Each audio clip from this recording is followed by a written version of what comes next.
Magandang araw mga bata. Ako po si Miguel Onofre G. Macaraeg. At sa araw na ito, ating pag-uusapan ang iba't ibang kultura ng aking lalawigan. Merong material at hindi material. Tara, ipapakita ko sa inyo ang mga ito.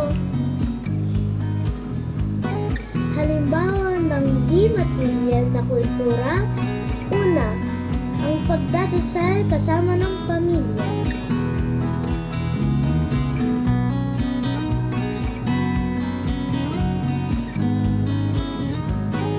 Pangalawang halimbawa ng di material na kultura ay ang pagkain ng sabay-sabay.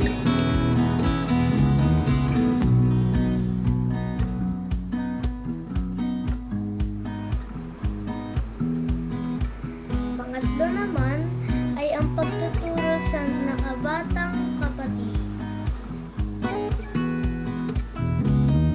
Daniel heard about the law, but carried on praying to God.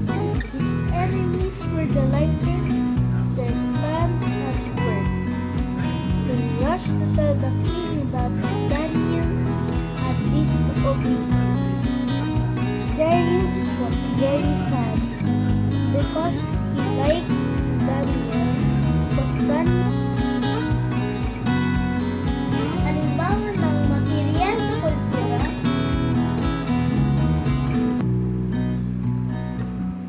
una, ang pagsusuot ng pajama sa tuwing matutulog.